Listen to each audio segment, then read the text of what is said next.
Welcome back to another episode of Parenting Shrink Wrapped. Sam here with Melissa, and our special guest today is Richard Ramos. He is the founder of Parents on a Mission and Youth on a Mission, and he's a recognized author, speaker, and trainer with over 30 years equipping parents, youth mentors, and nonprofit leaders to build healthy families and safe communities. He's trained more than 2,000 parent mentors and executive directors on blending family systems, neuroscience, and leadership development into practical tools that transform lives. Richard has 2 books that he can talk about, The Art of Step Parenting and From the Margins to the Mainstream. Along with his leadership academies and mentoring programs, he continues to shape the national conversations on parenting, leadership, community resilience. Today, we're going to talk about Richard's expertise on step parenting and blended families. This is not a topic we've done before on Parenting Shrink Wrap. We're excited to have Richard's expertise. Richard Ramos, welcome to Parenting Shrink Wrapped. Well, it's great to be here. Thank you for having me. I appreciate it. Before we started recording, we were kind of catching up on each other's professional background, and you were telling us a little bit about Parents on a Mission. We hope we'll get to that. But right when I said, let's time this out. We got to hit record for this part of the conversation. You said, I've spent my whole life as a step parent. Yeah, that's right. Which is the reason that I wrote the book, The Art of Step Parenting, because from day one of my parenting experience, I've been a step parent. My wife had a 2-year-old son. And so it was instant family right away. And, what did I know about parenting, let alone being a stepdad? Nothing, absolutely nothing. So I was very young at the time, probably 24, somewhere in there. So, being that young and stepping into instant family wasn't easy. So there's, a lot of different dynamics to go along with that. But right now, from what I understand, at least the research I've done, there's different numbers. Some say it's 1,300 a day. Others say it's 2,300 a day. Step families are formed every day in the United States. And there's over 2 million, I think it's 2.9 million blended family step parenting dynamics throughout the country. I say it's no longer like an exception. It's kind of the norm now. Unfortunately, maybe fortunate if it works out. A lot of times it doesn't. So I wanted to add my voice to many other voices out there that are addressing this issue, because I think it's a growing issue, and of course it's very important. Sure is. It sure is. And you said, it's a great thing if it works out. What are some of the things that you have learned along the way, both from your personal experience and your professional research, that help make step parenting go well? Well, the key, of course, I think in life, just in general, is our own personal growth in emotional maturity. I mean, that's really what it comes down to, because there are so many dynamics. When you're a biological family and parent, well, it's your son, it's your daughter, it's your wife, but when you're taking on somebody else's kids, well, you're taking on a whole bunch of other people in the life of that child. And so, the in-laws, the ex-in-laws of your spouse, maybe your ex-in-laws, etc., if there's been divorce, and navigating that, co-parenting through holidays, through special events, through graduations, through birthday parties, those things don't always go smooth. And if there's been what I want to say, a hard divorce, separation, then it's even worse, because there's like enemies almost. You don't want to see them, they don't want to see you. You don't want to talk to them, they don't want to talk to you. If it's not that way, then it's great. But those are the kind of things that, we could talk about money, could talk about disciplining, who's going to discipline the kids. Don't touch my kids. I don't want to deal with your kids. And, all of those dynamics have to be navigated and worked through in order for the blended family to work out. unfortunately, I think from what I've seen in practice, the it's the rare case where the divorced divorced biological parents are like co-parenting well, or that things are going smoothly. I've seen it, but especially like right afterwards, it's usually not that way. It seems like it takes a long time for families to get there, and then when new players get introduced, whether it's a relationship or it ends up being a spouse and it ends up being a blended family, it's like a very long process. That's And right. there always seems to be some sort of like back end competition going on amongst the adults, like amongst the adults, not with the kid necessarily, but like the bio parents trying to outdo the step parents trying to outdo the bio parent, and like ending up in this competition which doesn't serve the child well at No, it all. does not. No, it does not, and that's why again it comes back to me. You know, how mature am I going to be when the other parent is acting immature or pitying? And I'm not saying I've always been mature. Sometimes I've been immature myself. You know, like you said, it's a We're long human. road. Yeah, but you either going to grow or you're not, because again, you want peace at home. You're thinking of your kids. They're going through it emotionally. You sometimes they are being pitted against, the stepdad or stepmom. The biological parent is poisoning their mind with about, oh, your mom this, your mom that, or your dad. You don't know what happened, and that's awful to do to kids. So of course I talk about that in the book, and also um, juvenile delinquency. One of the main causes of juvenile delinquency is kids that are coming from a broken family. I come from a broken family. I was raised by a single mother in Northeast Los Angeles. My father was an alcoholic, so I know that life of domestic violence and why my mother had to separate us from my dad. And I've been the victim of domestic violence, so I know how that works. And of course, then I started to, Northeast Los Angeles, a heavy gang, drug, violent area, so it was easy to navigate into that. But luckily, because of my mother and my athletic ability, I was able to get out of that lifestyle. But the same pattern happens today.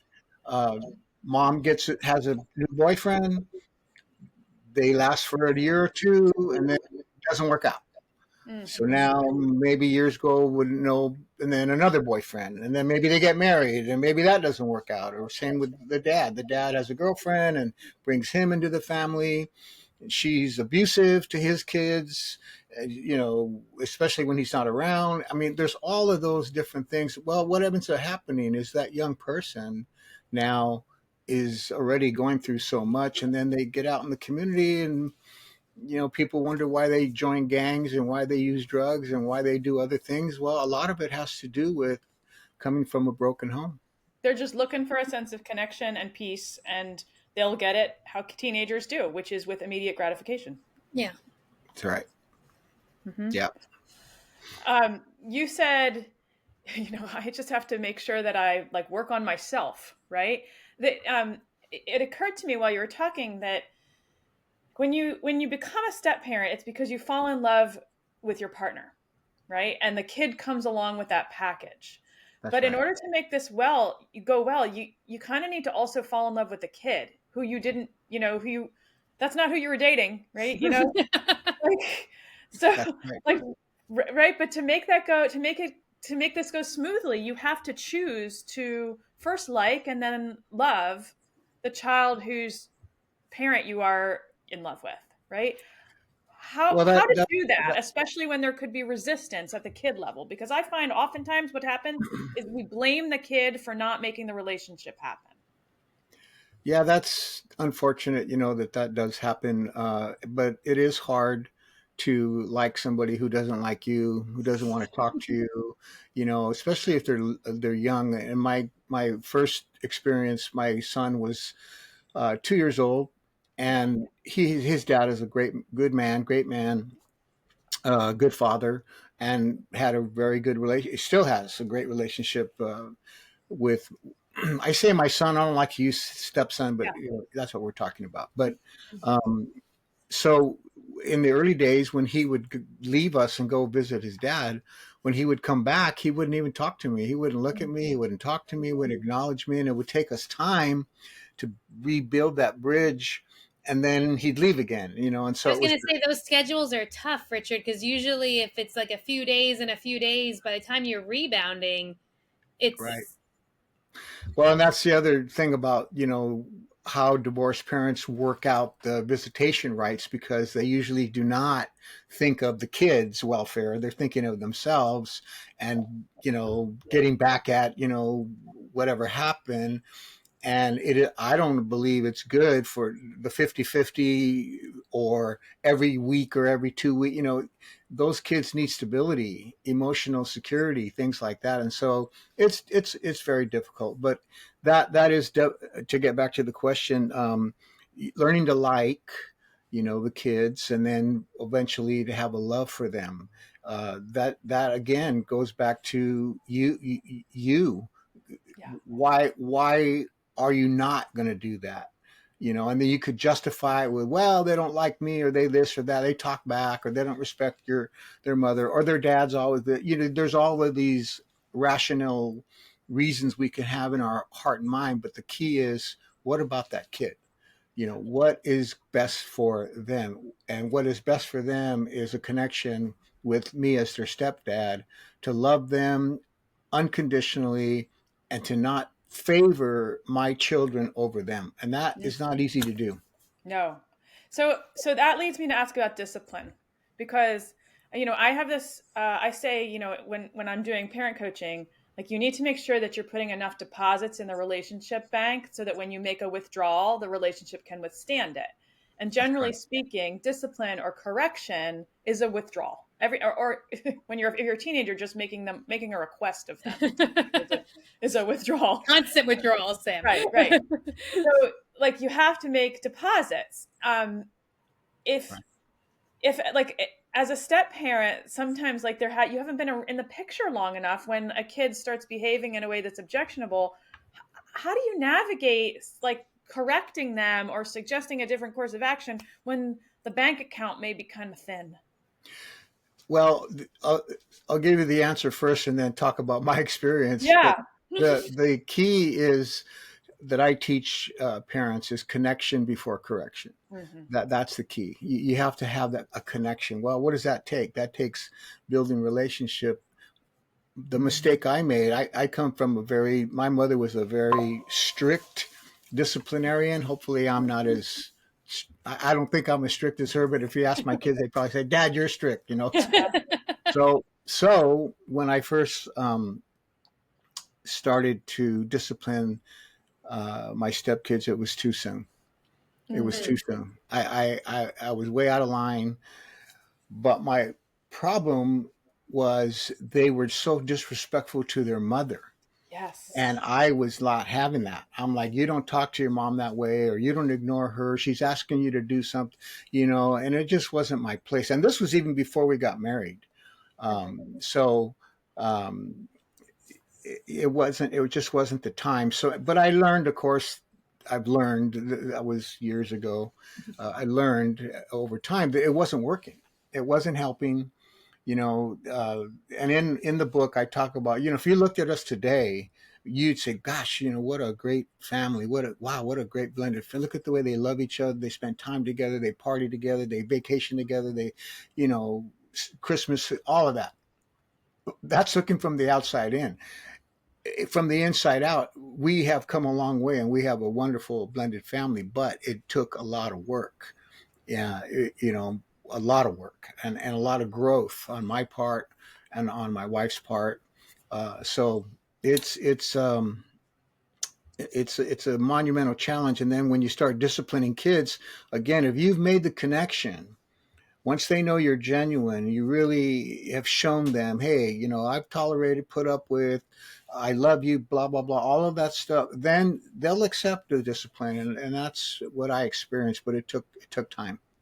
So when you're, like, let's say that scenario that you brought up, that your your wife's children were speaking to them in ways that were disrespectful. And by the way, this is so universal. Like I have spoken with It so is. many families, right? And Melissa's nodding and smiling. Like this has come up in my therapy office, in my school counseling office. It comes up with when I'm working with coaching clients, all of this.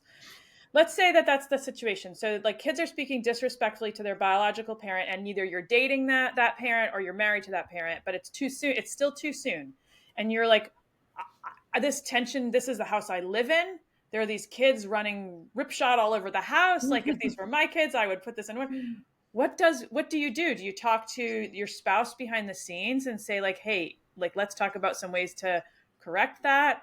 Do you leave? Do you just like, I'm gonna bow out now and let you three handle this on your own? Like, what do you do? Well, Sam, before Richard answers, my concern too is that dynamic also creates conflict in the relationship between whether it's a boyfriend, girlfriend, a spouse, because they're solo parenting, yet there's another adult present. Yeah, they've So got an audience. like that solo parent is also feeling overwhelmed, probably dealing with their own emotional reactions to their kid being disrespectful, and they can't actually get the support in the moment that they need from the other adult that's present, whether it's a spouse or a boyfriend, a girlfriend, whatever. Yeah. And Richard, I'll let you answer. So what does one do? Yeah, that's exactly what I was going to say. The truth is that it causes a lot of arguing. That's the truth. But, I failed a lot. You failed because it's hard for you. Now, if you're not a disciplinarian like I am, that's another thing. Sometimes the father is, sometimes the mother is, sometimes none of them are. They're both permissive. And that's a whole nother conversation. Right.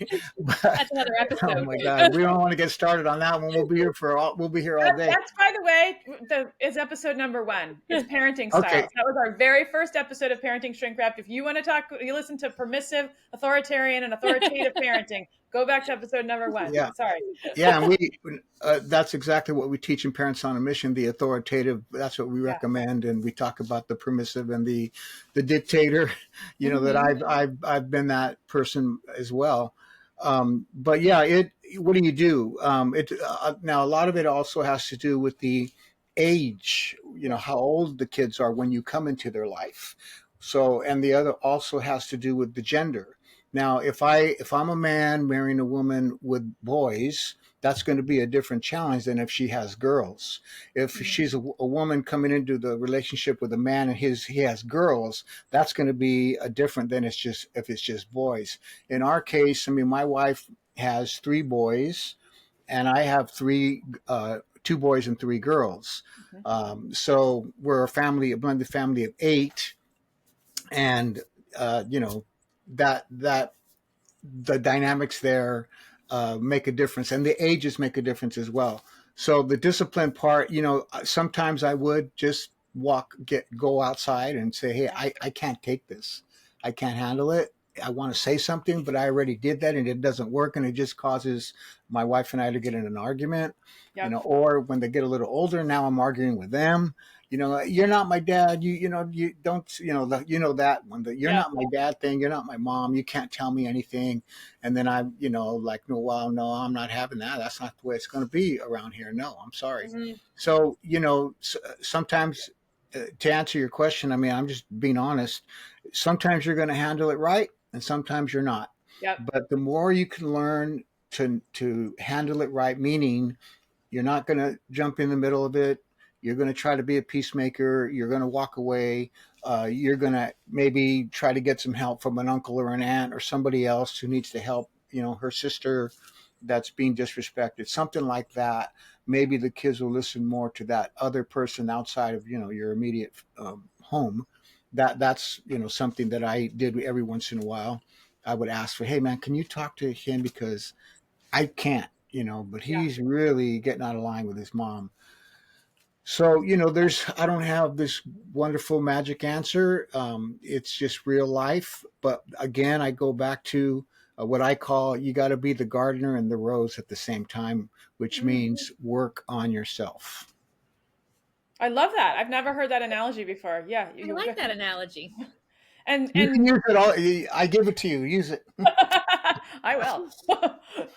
That, like, work on yourself, which means that you've got to, like, that, you know, I think, I don't remember which episode it is on parental distress. It might be number 6, but like that, we did an episode on like how parenting is about, not exclusively about, but the big component of parenting is managing the distress it causes in us. Because like, whether that's saying goodbye, like sending your kid off to, like, you know, a post high school destination, or your kid screws up in some way and you've got some shame about that, or in this case, there's these tense dynamics in the household and you have no power, or in this case business, trying to fix them at the moment, but you feel the tension, and it bothers your body, right? Sure, Like, it's very distressful. I'm sure you guys are familiar with. Is it Byron Katie or mhm. the work?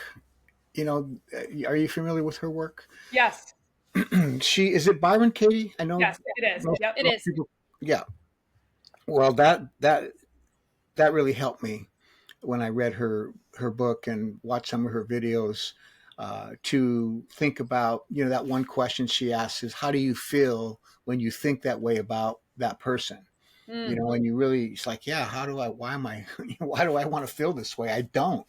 And that really helped me. But again, it goes back to, you know, am I going to work on myself? And that's a big part of Parents on a Mission. And that's the main thing we're stressing is, it's what I always say is the difference between parenting classes and Parents on a Mission is most parenting classes teach parents to focus and to fix your kids.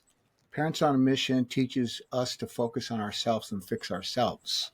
Talk a And little bit about parents on a mission. Tell us a little bit. Tell our audience a little bit more about this pretty incredible program.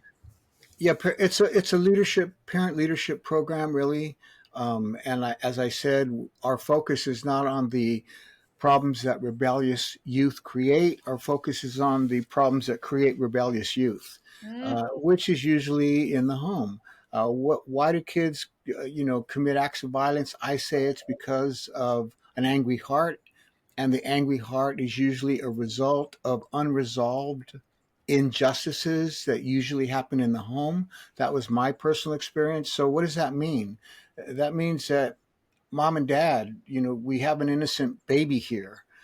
And what's the outcome going to be of this young child? And so, if we have not resolved our own issues, like me, I had to realize that a dead man was controlling my life because my father died when he was 18, but I had a lot of bitterness, resentment, anger, and unforgiveness towards him. Well, I became a dad. And now that resentment that had been suppressed, as you guys know in your work, it's going to come out somewhere. And sure You enough, it bet. started coming out at my kids. Well, a lot of people become parents who have not resolved their own issues, and so who ends up suffering. So that's just one part of it. Parents on a Yeah. Mission, we're trying to walk parents down that path of healing and acknowledging and dealing with maybe some of the trauma or other things they may have gone through. So then the question is, well, okay, Richard, how do I grow? So then we walk them through a whole lesson. So very quickly, these are the 6 foundational principles that we teach. The first one is personal growth and emotional maturity. The second is the proper use of authority, and you've already mentioned that what we teach there in the proper use of authority. Then we talk about the proper use of discipline. Discipline is not punishment. That's not the meaning of discipline. It's really about teaching. So we have a whole lesson on that. Then we talk about community building, which is really about citizenship, and how that as a mom and dad, that is our job. Our kids, it's preparation for separation, because our children are not meant to live with us for the rest of their life. So how do you raise a citizen that's going to eventually separate from you and become a productive citizen in the community, a productive employee or employer, etc.? Then we talk about reconciliation. Families have problems. I say all families have problems. Maybe I'm wrong, but No, that's you're not not. the issue. No. And there's nothing to worry about. The issue is, what do you do about the problems that you have had? And that's where we talk about the art and skill of reconciliation. And the final principle we talk about, and this is the big one, this is my main message to parents. Step parents, it doesn't matter. Who is going to win the battle, the ongoing 24/7, 365 battle for the heart and the mind and the loyalty of your kids, because that is what social media influencers want. That's what it's all about. And loyalty is a gift, it's a choice. And who's going to win the gift? It's a battle. And mom and dad, if you are not understanding that you're in a daily battle, you're not even in the game, you need to get in the game. And that is a message that I'm trying to help parents understand. If you take the loyalty of your daughter, your son for granted, you're making a big mistake. Mm. Mm. It's Yeah. true. It's so I love true. that. I want to normalize too that like everybody has something in their youth, their own upbringing, childhood. Like nobody has this like perfect childhood experience. Like so everybody's kind of coming into parenthood, whether it's as a biological parent, as a step parent, with some baggage somewhere along the way. I believe So, that. yeah. Well, it's been my experience. Let's just put it that way. Now, I've worked with mostly throughout my career, mostly have been high risk families, high risk Mhm. youth. So it's just like you said, we probably could say everybody comes Well, from, you most know, of my career has been in independent schools, and you would mm, think that these would be the opposite of high risk, right? These would be It's high resourced, like highly resourced families. And I spent a year doing work. I was doing a substitute teaching or substitute counseling work in a private school at the same time that I was doing my internship in a like really like lower to middle, like working class. A lot of there was some homelessness that was in the community, like single parenting, parents working shift jobs so they weren't home for their kids, alcoholism, like just and I remember going to an event that at my husband's work, and the people that we ended up sitting with were more like the private school parents. And someone asked me what I was doing, and I described this dichotomy, and they're like, that must be so hard going from school A to school B, like the rough school to the polished school. And I was like, no, it's not. The kids have the same problems in both places. Mhm. They both have absentee parents, and both kids suffer from it. One kids are absentee parents because their families, their dad works night shift and he's a single parent. And one is they're being raised by a nanny. right. I always say wealthy kids have different problems, Yes. but Yeah. they have I think there's problems. different problems, but I think there's problems no matter what. Yeah. And But and Right. so this is the state of affairs for all families. Like we're all imperfect. We all bring our generational and personal stuff to the table, yeah. and it gets so Right. much more complicated and amplified when you are then melding existing families with one another. Like it's just layers on top of layers when it comes to that. That's right. And especially if it's your second or third marriage, there's so much, as Melissa said, baggage that is coming into that, and managing that and walking through that. It's difficult, and I take my hat off to all the single moms that are out there. I was raised by a single mother, and she never remarried, but she did a great job. I'm the youngest of five children. As I said, I grew up in a very high risk area.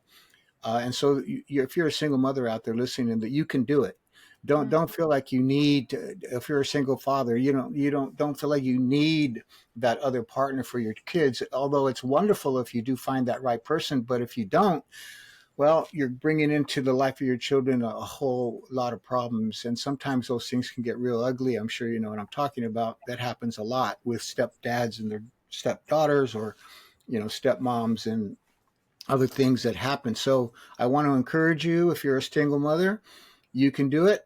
I know you're lonely, but think about this. You can either be single and sad or married and miserable. I think single and sad is a little better, and you can focus more on your kids. If you're a single father, same thing.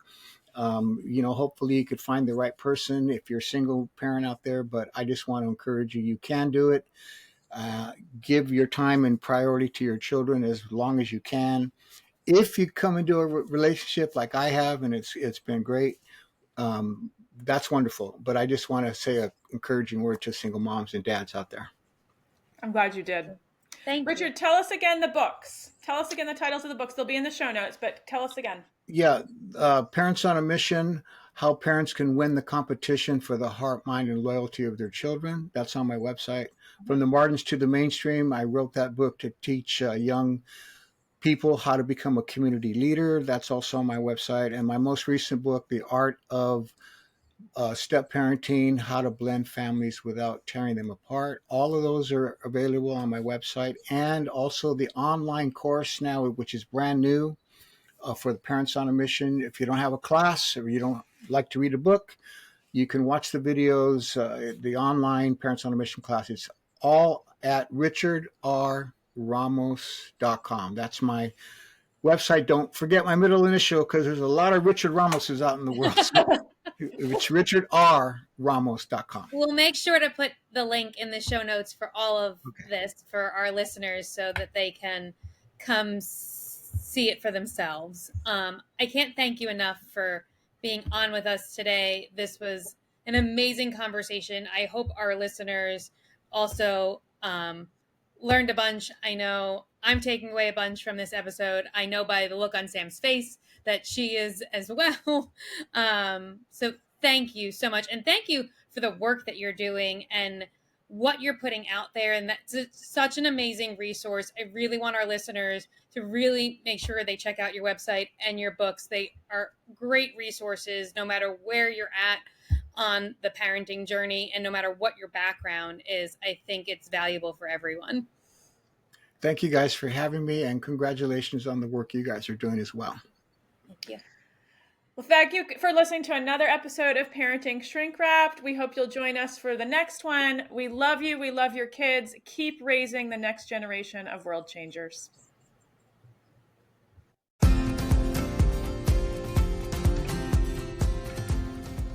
Thanks for joining us on this wild ride called parenthood here at Parenting Shrink Wrapped. We hope today's episode gave you some useful tools and maybe even a few laughs to help you navigate the twists and turns of raising teens and kids. Remember, parenting is a journey, not a destination. And no matter where you are on the road, we're here to help you stay on course. Whether it's monumental meltdowns, teenage turmoil, or just the everyday chaos, you don't have to travel this path alone. So until next time, keep your seatbelt fastened, your sense of humor intact, and your eyes on the road. We'll be back soon with more compassionate conversations and practical strategies to support you and your family. Don't forget to subscribe to Parenting Shrink Wrapped wherever you get your podcasts so you never miss an episode. And if you've enjoyed today's show, we'd love it if you'd leave us a review and share it with a friend. If you have suggestions for topics you'd like to see us cover in the future, feel free to send us an email at parentingshrinkwrapped@gmail.com. Until we meet again, take care and enjoy the ride.